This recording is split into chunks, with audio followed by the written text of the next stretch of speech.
Good afternoon, and welcome back to the Nutrient Management Seminar Series for February 1st. Today, I have the pleasure of welcoming Jack Payne, who will be presenting on soil salinity, causes to cures. Jack is currently a Regional Grow Team Advisor with Federated Cooperatives Limited. He is responsible for technical support, applied research trials, and the development and delivery of training for retail Grow Team advisors. Prior to joining Federated Co-op, Jack was an operations coordinator with Farmers Edge, where he worked with farmers and agronomists on precision or variable rate agricultural practices. Jack was an instructor with Olds College for 15 years, teaching courses in weed management, soil fertility, environmental farm management, and pesticide application. Before this, he spent 12 years with Alberta Agriculture working as a district agriculturalist and regional soil specialist in southern Alberta, where he focused on soil salinity management. Jack grew up on a grain farm in west central Saskatchewan and received his formal education at the University of Saskatchewan. Jack, thank you very much for presenting today. Really looking forward to your presentation. Well, I'd like to start by thanking the organizing committee for asking me to have the opportunity to speak about soil salinity. Worked in soil salinity for a number of years when I was with Alberta Agriculture in Lethbridge and the Tabor areas. So what I wanted to do today is share some of the things that we had learned over those years, and then to build on, I guess, some of the newer developments that have occurred in managing soil salinity and some of the newer crop types that we've got that we can look at in terms of managing it. So salinity, it's been a problem for Western Canada for many years. It's continuing to be a problem. We see it go through cycles, and the problem has not been going away. And hence, people bring that to our attention every other year on terms of how do I manage soil salinity. So the topic of my title, I guess, is Causes to Cures with a question mark. Understanding the process of soil salinity, and then can we do anything to manage it?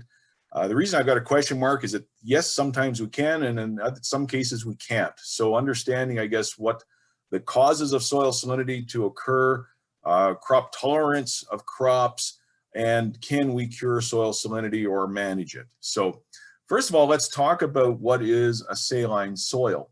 So many times people will refer to alkali soils, and we don't really have true alkali soils, but often people will refer to an alkali soil as a saline soil, but truly saline soils have their own characteristics. So when we look at it, basically we've got high levels of soluble salts.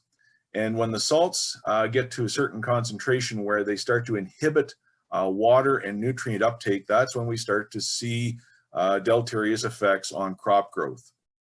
And so essentially what it is the salts reduce the ability of the roots to take up water and nutrients. And in essence, the plants die of drought stress, even though they are in perhaps a situation where the soil moisture conditions are excellent to almost be saturated, they die due to drought.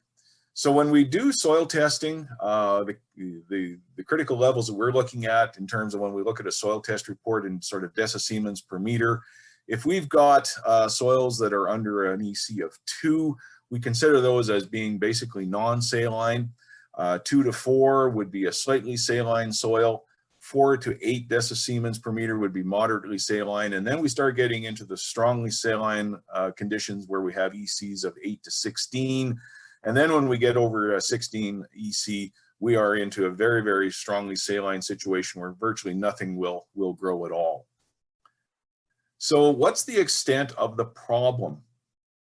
Well, the work has not been updated recently, but the last work that was done when I was with Alberta Agriculture was we did an assessment, and in terms of millions of acres affected, it was about 1.65 million acres of land in Alberta was affected by what we call visible salinity, or soils that were in the range of 8 to 16 EC. Now that's the visible salinity that you see where you see the white crusting on the soil surface. Now there's also what we call the in terms of prairie wide, Agriculture Canada was looking at it and said there was about 5.43 million acres of arable land. So if you look at the, in Alberta, the average county, I guess they vary in size, but most counties I think are somewhere in just about that 1.25 million acres of land, somewhere in there, ballpark. So if you were to take all of the visible soil salinity and consolidate it, you would have, a whole county in Alberta that would be from border to border solid white saline land, which is quite significant. It is very significant. Now, that's the visible salinity. What about invisible salinity? Now, invisible salinity is a little different. These are soils that are in the mildly saline class, don't have a high enough salt concentration to get that white crusting effect, so you don't see it visible from the road or let's say on an aerial photograph or an image. These are typically in the range of around 4, but even at an EC of 4, for certain crops, we're going to see yield reduction. And the estimates that Agriculture Canada came up with some years ago was they felt there was about 17 million acres of invisible salinity across the 3 prairie provinces. So that's huge, absolutely huge. So soil salinity affects a great amount of our acreage. And the fact is, what we're seeing here when we think of saline soils are just these small patches that we see.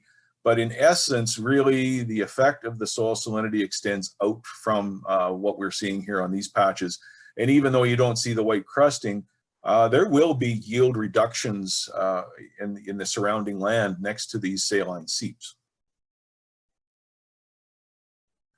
This is just a shot I took many years ago when I was in southern Alberta of invisible soil salinity. And here's what you notice on this particular field. Typically, on dryland situations, your best crop in normal years is in the lower slope positions where you've got moisture accumulation, and your poorer crop is on the hilltops. Well, what we're seeing here is actually an inverse of that. And this was a normal year. This was a relatively normal year. And you can see that when you get down slope, you're going like, what the heck was going on with this crop? And notice that there's no white crusting. We don't see the white crusting. All we see is the sparse vegetation of the wheat that was germinating here. In the photo, you'll see in here my instrument, my EM38 that we use for assessing soil salinity. And basically, I had some pin flags, and basically I was doing a transect going from the upper slope to the lower slope position, and was measuring, getting an estimate of the soil salinity. It's not only a problem in southern areas of our province. So oftentimes I hear people say, well, I'm in central Alberta. We don't really have problems with soil salinity. Well, again, yes, you do. What it is it's the invisible salinity. So again, they're not seeing the white crusting that's typical of a saline seep. And I just show you a couple of photos here of a side hill seep and another saline area down slope. And again, there's no evidence of any crusting here or salts, but you can see that the crop growth really peters out when you get into the saline area. And then of course, the other telltale sign that you're in a saline area is you either see foxtail barley or kochia or both. And in here, the crop really petered out, and really the only thing that was growing in here was the foxtail barley. But again, no sign of white crusting. So what kind of yield losses can you possibly see with invisible salinity? Again, Agriculture Canada did a lot of work, and the last estimate that they did was they said, what they were seeing was possibly up to a $400 million loss in terms of yield. And again, loss is also occurring in terms of slight yield loss, in terms of maybe just a few bushels per acre. But again, you magnify that by several million acres and it adds up significantly. So what I want to do now is just sort of talk about the cause, because in order to manage something, you have to understand what the cause is. And the first thing I want to draw to your attention, actually, the formation of saline seeps is a naturally occurring process. In fact, actually, these processes have been occurring since the last glaciation. So this is not something that we've done. Salinization has been occurring for thousands of years. Now, when we look at our parent material, there are dilute salts present in the parent material, all right? And the thing to remember, the common salts are sodium, calcium, and magnesium sulfates. They are typically more sulfate salts: calcium sulfate, sodium sulfate, magnesium sulfate. There are a few chloride salts that are present, but typically when we look at a saline seep, we're not looking at table salt. We're not looking at sodium chloride. Predominantly the salts that we run into are sulfate salts. So here's a key thing that I look at is that when you get a soil test report, and if you happen to notice that you've got extremely high sulfur levels, where the sulfur levels are optimum to excessive, the thing that I always tell people is have a look at the EC of the soil test report, and often you'll notice that the EC levels are somewhat high. And really what's happening is that when they do the analysis at the lab, let's say that calcium sulfate separates, and what they're seeing is actually the sulfate component of that salt showing up into the sulfur category on nutrients. So even though you've got really high sulfur levels, you say, oh gosh, we're really good. That might be detrimental because actually you may have high EC. So I always look at EC levels to confirm that. Now, like anything, the presence of some salt is not a problem, but when it becomes accumulated, now it does become a problem. And so how do salts move? Again, they are soluble, they dissolve in water, and so it's water. Water dissolves, transports, and accumulates the salts. So really, soil salinity is a water management issue. It really translates back to that. It's not so much a soil issue as it is a water management issue. So the requirements for a saline seep to form. You need certain criteria for things to happen. So first of all, you have to have a source of soluble salts. As I mentioned, we have dilute salts in the parent materials in our prairie soils already. Water to move and dissolve the salts and to transport them. So this is typically groundwater that does that, but it's surface water that recharges the groundwater flow. So there is a relationship between precipitation and groundwater. And then you need a situation where the evaporation in some years exceeds precipitation, because when that happens, you will get capillary rise and hydraulic pressure that will force the salts upward. And it's that upward movement of salts that causes them to accumulate close to the soil surface in the root zone. So what we see typically is if you've got a period of some wet years followed by dry conditions, that causes this cycle to really work. And also we start to see increased evaporation in the dry years. So if you think about it, if you remember 2015, 2016 in southern Alberta, especially 2016, was a very wet year. What did we have after that? We started to see a series of dry years in southern Alberta, 2017, 2018, and of course, most notably was 2019, was very dry. So we had that cycle of wet and then going into dry. And that's why, the issue of again saline seeps have become forefront, is that in the last couple of years, people were seeing these saline seeps popping up or getting much worse than what they were. And that was just because we had a wet, dry cycle. So again, I highlight this. Salinity is a water problem, not a soil problem. It's water that transports and concentrates the salts that causes the issue. So I just want to touch on a few things. When we look at prairie agriculture, we did some things over the years that changed the ecology and the hydrology of the prairies. If you think back 200 years ago, the prairies would have been predominantly grassland, perennial permanent vegetation, right? And so the hydrology of the prairies had evolved for tens of thousands of years based on grasses, sedges, forbs, trees, that sort of thing. At the turn of the century, when we settled Western Canada, we changed things. We changed things hugely. One, we started breaking up the sod. And so what we did was we changed the entire hydrology and ecosystem from basically being a perennial vegetation ecosystem to one that was annual cropped, right?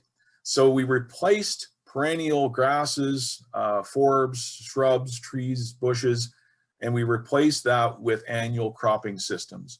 And just for some of the smart Alecs in the crowd, no, this is not a picture of me. I know I've been around the block and been around for a few years, but no, I wasn't here in 1910 when we were breaking up the sod. The other thing was, not only did we change the ecology of the prairies from perennials to predominantly annuals, when we think of the 1940s, 50s, 60s, and into the 70s, we had this invention that was actually promoted by the federal government of summer fallow. The idea of summer fallowing was to leave the land without a crop on it, to capture water and store water for next year's cropping program, and was actually, promoted after the 1930s. So when you think about it, not only did we change things to a predominantly annual cropping system, but we had almost half of our landscape with no vegetation on it whatsoever, which is totally unnatural. Mother Nature likes to maintain ground cover and to make make efficient use of the soil and the water. And we then switched to using this thing called summer fallow, which really upset the apple cart in terms of hydrology, because in really wet years, you've got soil here, a land base where there's absolutely no water being used because there's nothing growing on here. And so any excess moisture was free to go down and start recharging the groundwater. And then we started to see a rapid expansion of saline seeps across the landscape because summer fallow really aggravated the development of saline seeps. So I'm just going to switch to the next diagram, and this is the general formation of a saline seep, and I'm going to walk you through this. This is the general process of recharge, discharge, and I remember drawing this diagram on farm visits for growers probably hundreds of times to explain the process. So when we look at the formation of a saline seep, we've got two areas that we need to look at. One is the recharge area. Secondly is the discharge area.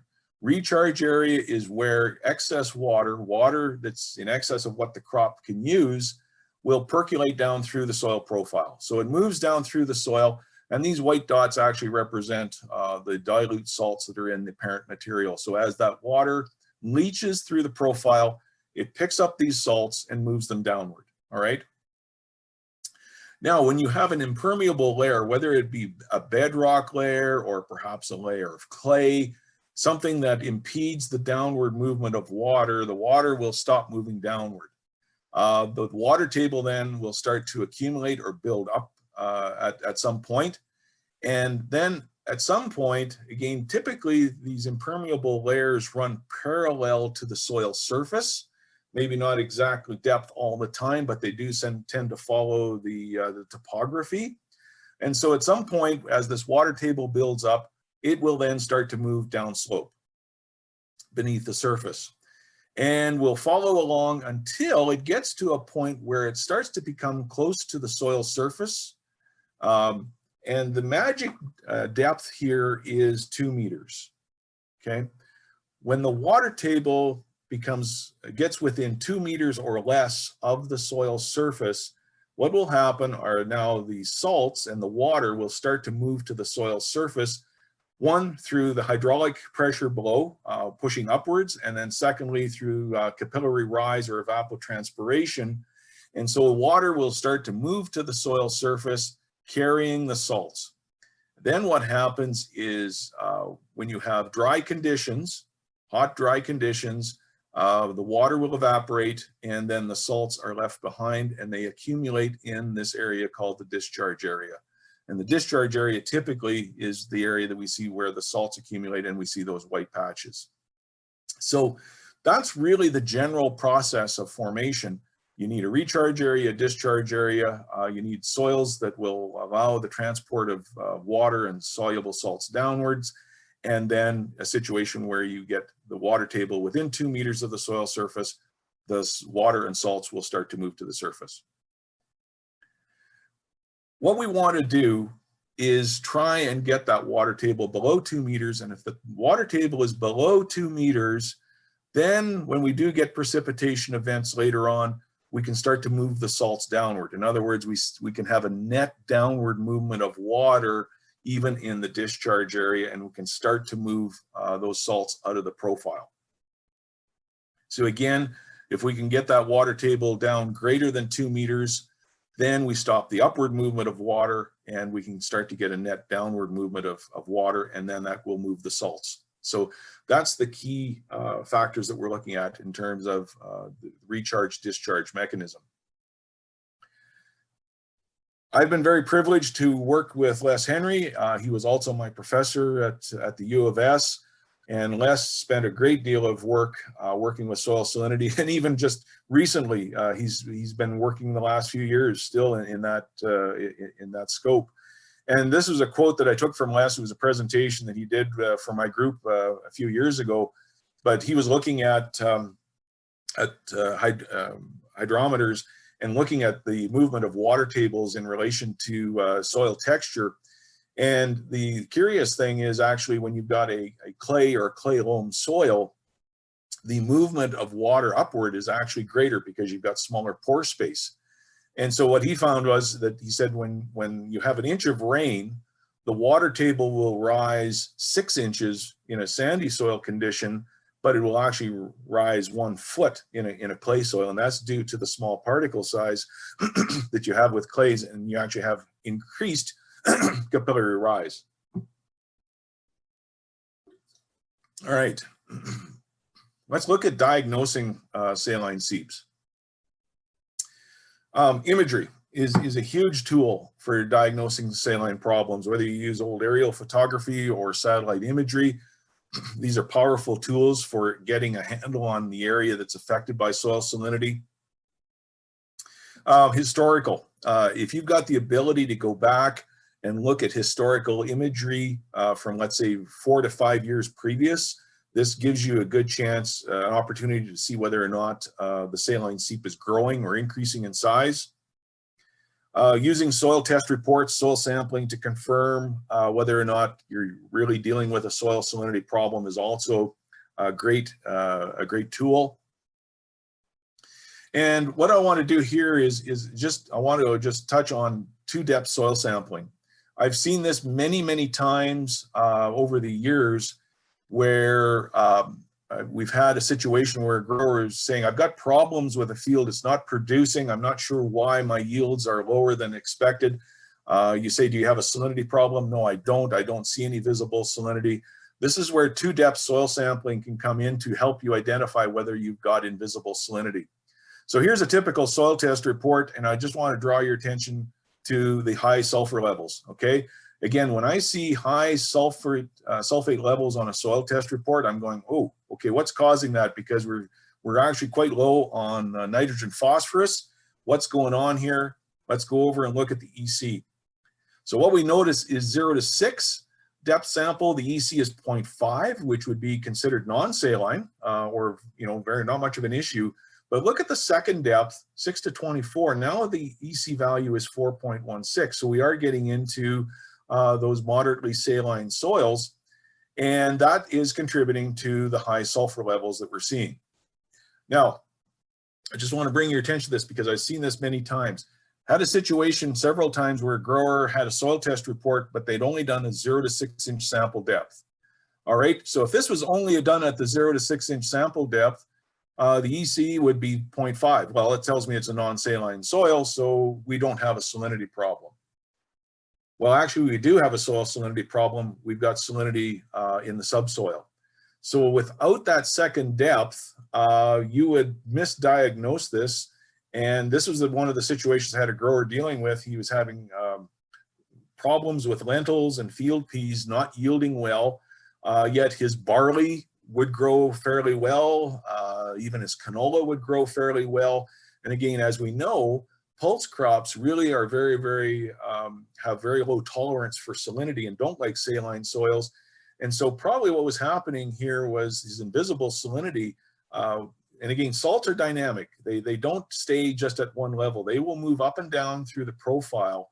And so what was happening is he'd get situations where those salts would start to accumulate close to the surface again and would be detrimental to the lentils and the peas. And so he was trying everything that he could think of to try and mitigate the problem, but he was ignoring or did not know that it was actually a salinity problem. Now, when we look at salt tolerances, and this is something I want to touch on, there is actually still some old information out there that's in terms of salt tolerance of various crops, and some of that information is not current. Some of the old guidelines were developed back in the 1980s, and work that was done by Harold Steffoon at the Swift Current Research Station challenges these guidelines.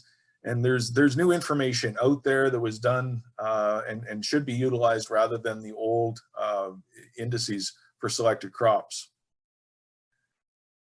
So if we were to look at some of the information that's out there, some of the old data, I still can find some of that. It'll tell you, well, 6-row barley is more salt tolerant than 2-row. Barley is better than fall rye. Winter wheat, spring wheat, oats, flax, and then canola being the least tolerant of the crops, and this would have been the old open pollinated varieties.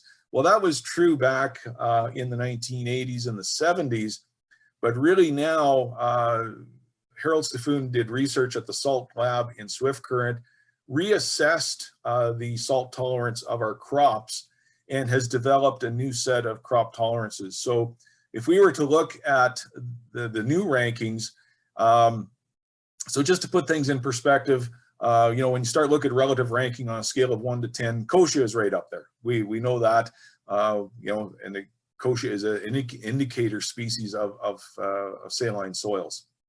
If we look at wheat, actually what Harold found was that there was actually a difference within the classes of wheat and types of wheat in terms of their salt tolerance. If we look at red spring wheat, it's actually less salt tolerant than durum or soft wheat. And actually, CPS wheat, Canada Prairie Spring, is also not very salt tolerant. So if you have moderately to mildly saline soils, durum wheat or soft wheat will be better bets to plant than would be CPS or hard red. When we look at barley, of course, barley is right up there, has a ranking of 6 to 7.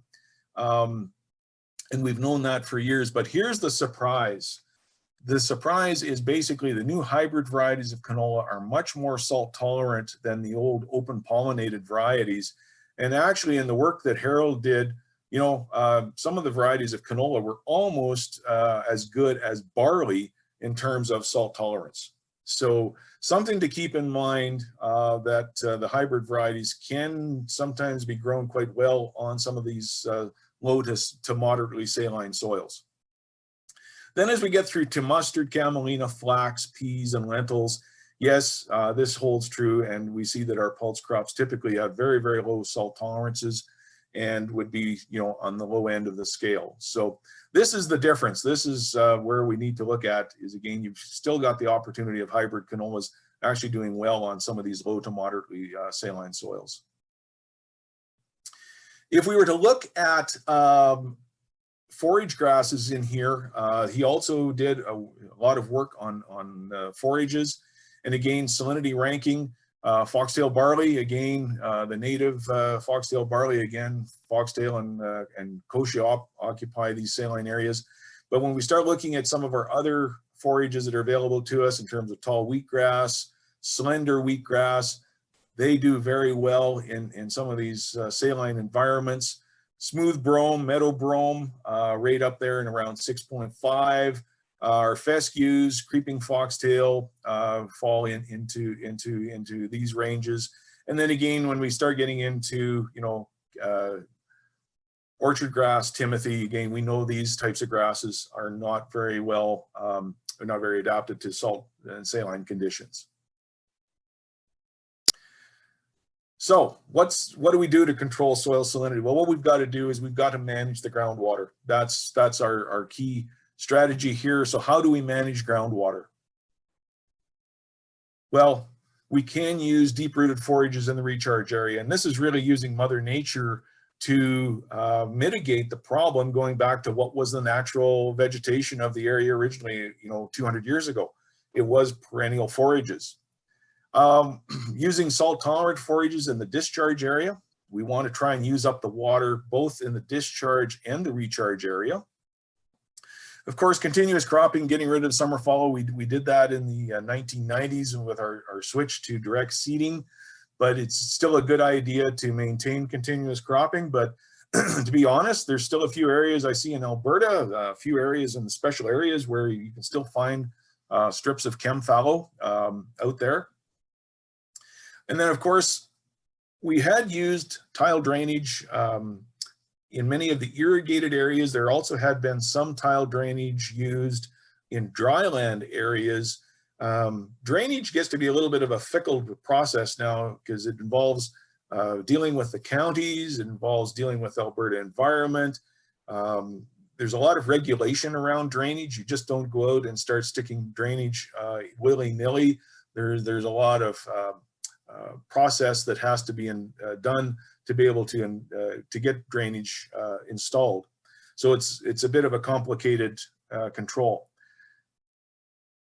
Just wanted to talk about, when we talk about using forages to control and use up the water table on the recharge site, of course, we're looking at using alfalfa, and there's two reasons we use alfalfa. First of all, it's much deeper rooted than our annual crops. So when we look at the rooting depth of our annual forage or annual crops like wheat, barley, and canola, a meter is sort of the maximum that we're going to be able to extract water from.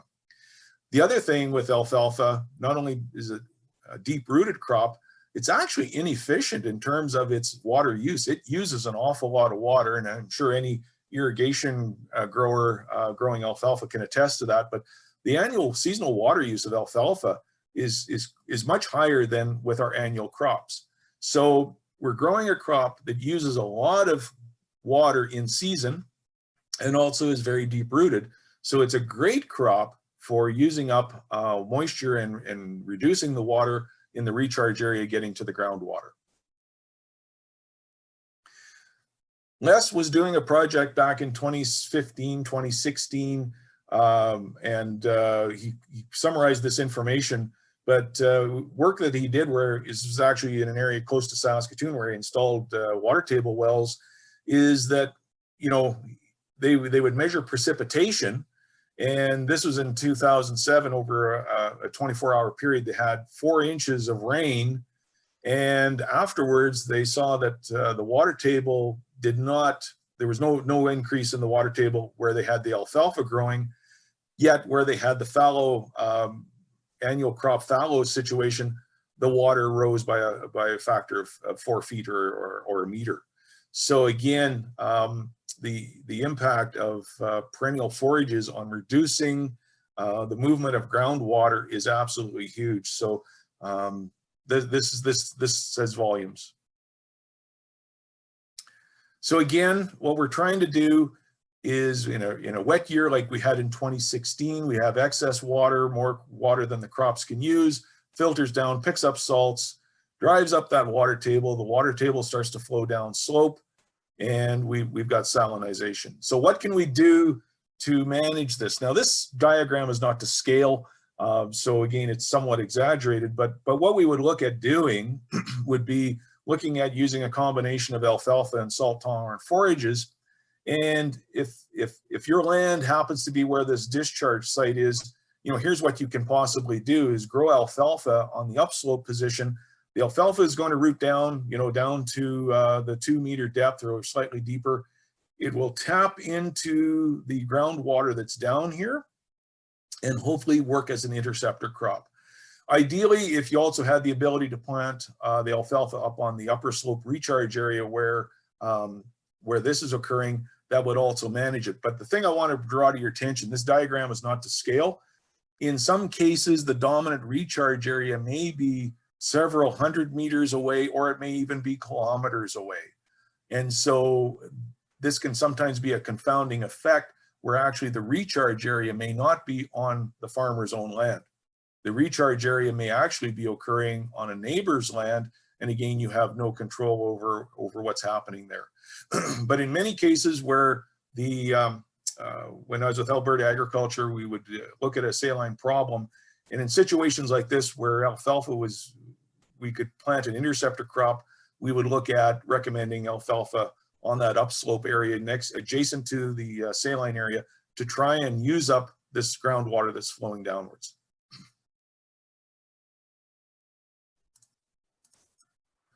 Now, when I was with Alberta Agriculture and working with Don Wentz, one of the last things that we did was to classify saline seeps in Alberta. So there's actually several types of saline seeps, and I'm going to go through them very quickly. Don't expect you to be an expert on this, but the thing that I wanted to touch on is that depending on the type of saline seep, that type of saline seep may determine whether or not you have success at trying to control the problem. Because there are some types of saline seeps where we really don't have any effective means of control due to the type of seep that they are.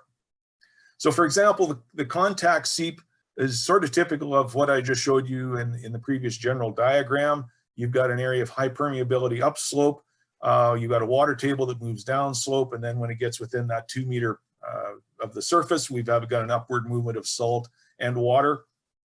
Again, in this situation, we would be looking at planting alfalfa as an interceptor crop and putting salt-tolerant forages in the discharge area to try and mitigate or at least stabilize the problem. Okay, so in a contact seep situation, we may have some success using vegetative controls, or at least using vegetative controls to stabilize the problem. That's the other thing. When you look at first aid courses, anybody that's taken a first aid course, the number one thing that you're supposed to do is to stabilize the victim. In other words, you want to stop the problem from getting worse. So we take the same approach with salinity control. Can we stabilize the problem so at least it's not getting worse? Then once we've got it stabilized, can we do anything to mitigate it and correct it? Now, artesian flow, there's not a lot of these saline seeps, but they do occur. And an artesian flow, of course, is pressurized water. And what happens with a seep that's an artesian saline seep, typically what happens is groundwater gets compressed between two impermeable layers. And so you've got a lower layer here and an upper layer. And as the water table is sandwiched between these layers, when you start to constrict the flow, right?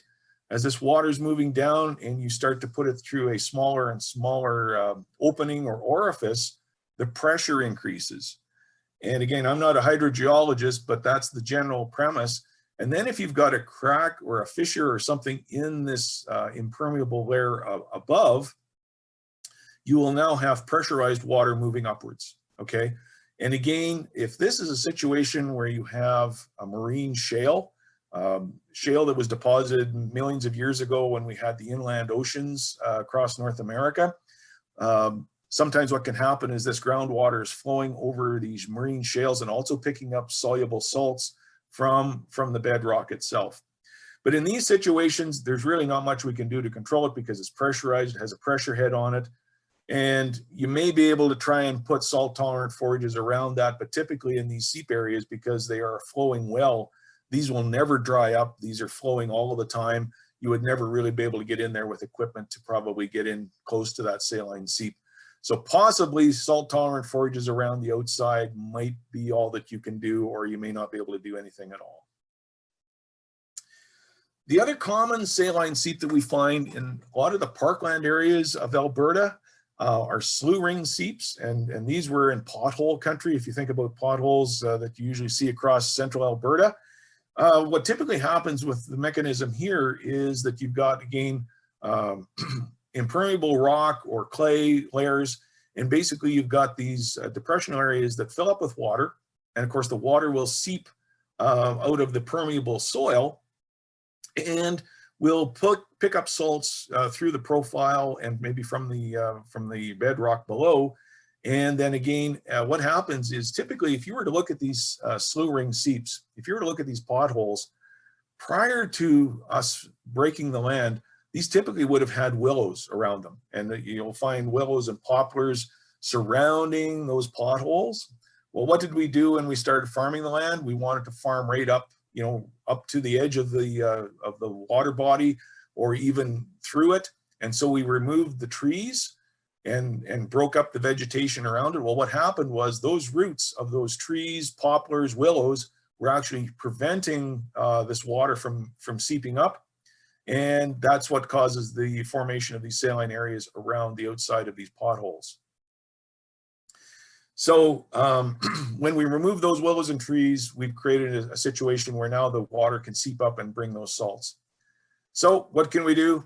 Put salt tolerant forages back around those potholes to help use up some of that water that's seeping in. And if you can possibly get alfalfa established around that, that would be even better, where you've got a mix of perhaps salt tolerant forages and alfalfa. A slope change saline seep, these are the ones that we call the side hill seep, because what happens is actually the saline area is not in the lowest part of the field, it's actually on the side of the hill, which kind of throws people for a loop. But again, it's sort of the same process. The water table from the recharge area has moved up within 2 meters. And just because, again, we've got a situation where we can have evapotranspiration, what we can do here is, again, look at planting alfalfa on the upslope position and trying to get salt tolerant forages established in the saline area to try and stabilize this and stabilize the problem. An outcrop seep is sort of like an artesian flow in a way that you've got basically water sandwiched between impermeable layers, and basically it just is flowing along, comes out to an outcrop where on the mid-slope position, and again, any salts that were being transported from, let's say, the marine shales are deposited.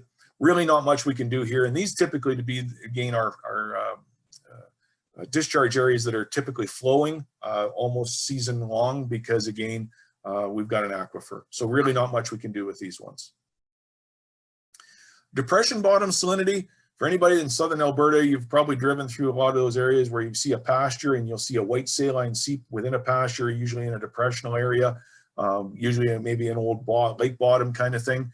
Again, sort of the same situation. Basically, you've got an area of low permeability below these depressional areas, and again, excess water builds up a water table, and salts will start to move up through hydraulic pressure and evapotranspiration.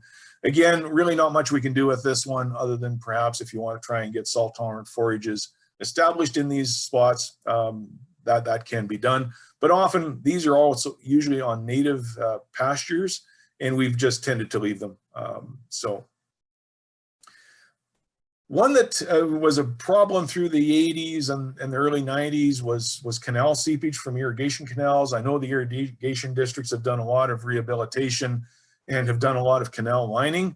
So this is not so much a problem anymore, leaky canals, but again, we would get seepage out of canals that would pick up dissolved salts and cause saline seeps, out a few meters out from the canals.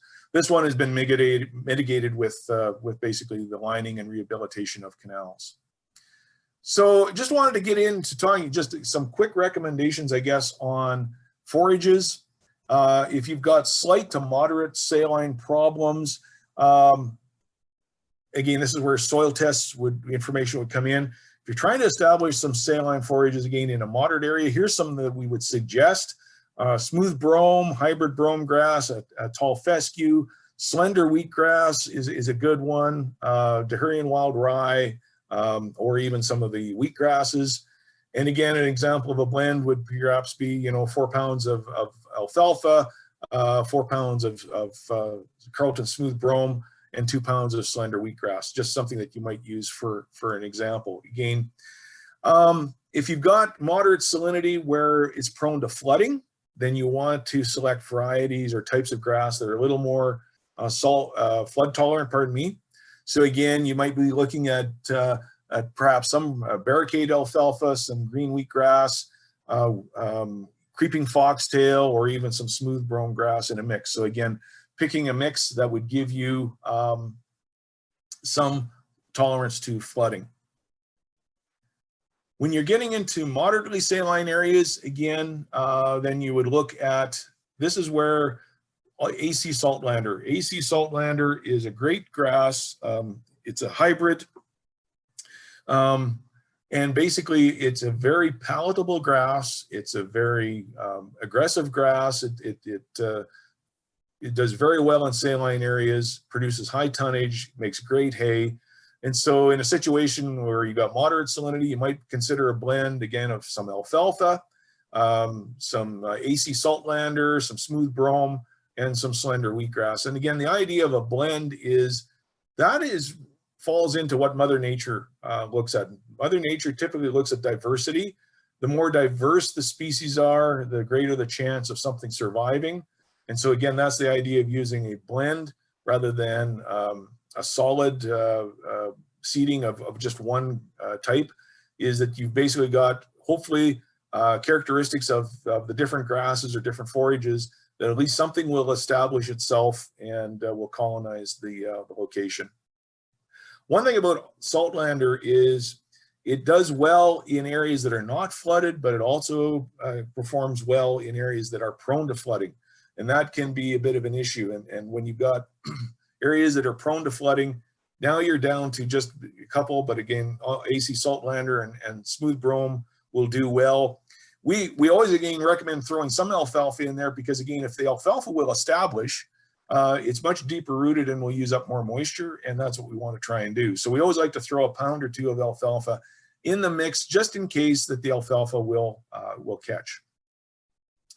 And again, if you're getting into severely saline situations, then you're basically down to perhaps just, going with AC Saltlander or slender wheatgrass or tall wheatgrass, again, for those severely affected areas.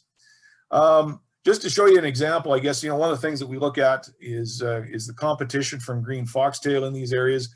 And this was some work that was done by my colleague Ken Wall when he was with Agriculture Canada. Again, showing you some saline areas where they were working with AC Saltlander, showing how well AC Saltlander will compete in some of these very saline soils where all you have is predominantly foxtail barley. And these were some of the plots where they had worked with the AC Saltlander here on the plot on the right, and even where he had some mixture of alfalfa in there.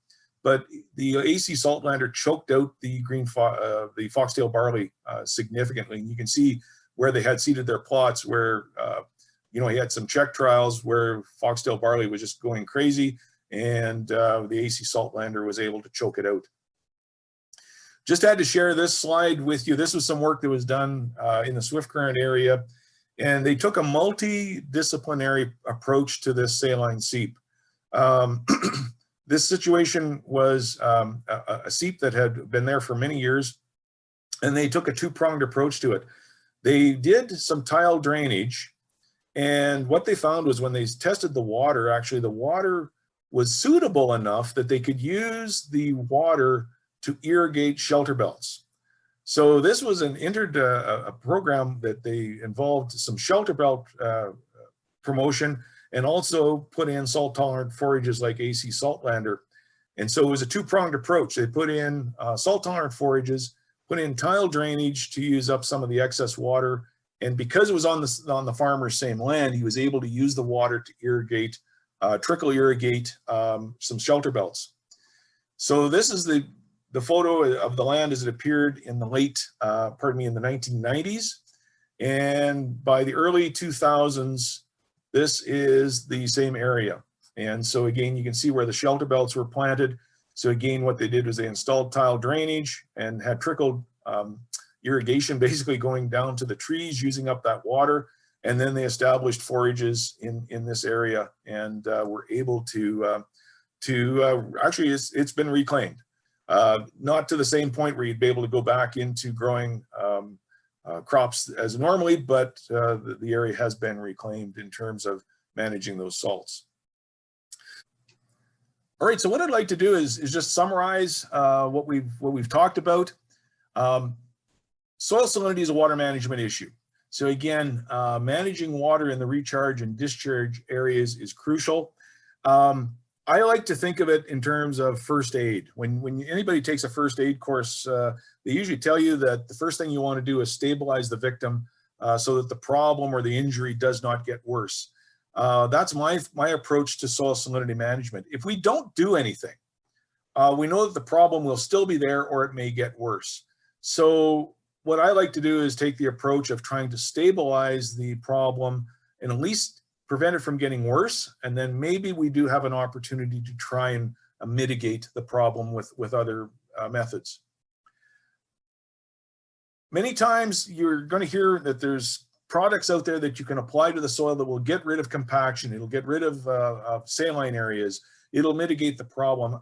I'm sorry, there are no amendments that we can add to the soil that will get rid of the salts. It's a hydraulic, it's a water table issue. Yes, you can add manure, you can add some amendments, but you're still not getting rid of the salts that are in the soil, despite some of the claims that some of these companies make. So again, you can add amendments that might help with nutrient uptake, but again, the salts are still going to be there. So there is no miracle cure to get rid of those saline areas. We'd also encourage you to get to know your field. So if you do have visible or hidden salinity issues, get a handle on it, have a look at your soil tests. If you've only been sampling 0 to 6 inches, consider getting some second depth samples done to see whether or not you've got invisible salinity there. And if you do have discharge areas, try to figure out where the recharge is coming from. When you look at your crop plan, if you're growing annual crops, then consider, looking at your hybrid canolas and barley as your first go-to crops that would be in some of those saline areas. Now, again, you're going to have to maintain some sort of a crop rotation, but certainly your pulse crops would not do very well, and consider managing your crops with the ones that are going to perform the best. And again, if you've got if you're going to grow wheat in some of those areas where you've got hidden salinity, again, remember, probably durum or soft wheat will do much better than hard spring and CPS. Again, if you've got some saline areas, consider higher seeding rates because, again, the salts create mortality issues with newly germinated plants. So bumping up seeding rates can help compensate for some of the hostile environment that the salts bring to the table. And if you want to get a handle on the problem and try to stabilize and mitigate it, again, look at including perennial forages and rotation.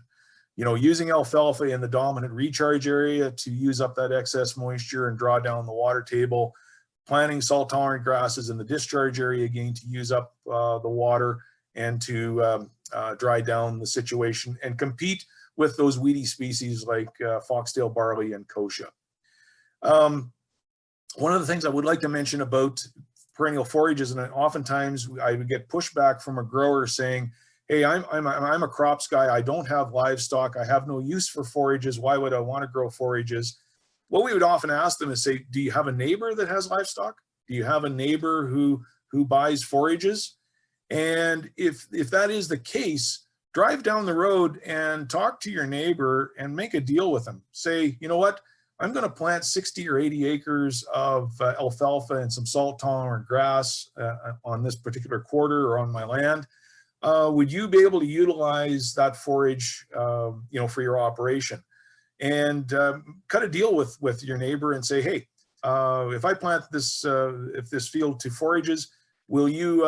Can I sell you the hay for the next 4 to 5 or 6 years? And even if you don't have haying equipment, chances are the neighbor's got haying equipment, and maybe you can just sell it to them standing without getting any investments into haying equipment. And so there's always opportunities. People are always looking for forages, especially in dry years. And one of the things that we found when I was with Alberta Agriculture was in those recharge areas where you've got the alfalfa tapping into the water table, actually that forage was sub-irrigated. In other words, it was getting moisture from the subsoil. And actually we found the yields were quite high, even in drought years, probably about a half a ton more than what you would have on typical dry land. And so even in a dry year like what you had in 2018 or 2019, the forage yields were actually quite high because the forage crops were sub-irrigated from that groundwater. So just glad I had the opportunity to share some of these ideas with you, some of the things that we've promoted in the past and some of the new developments. So I'd like to thank the organizing committee for the chance to speak to you today. And I hope you have a very good crop year in 2021.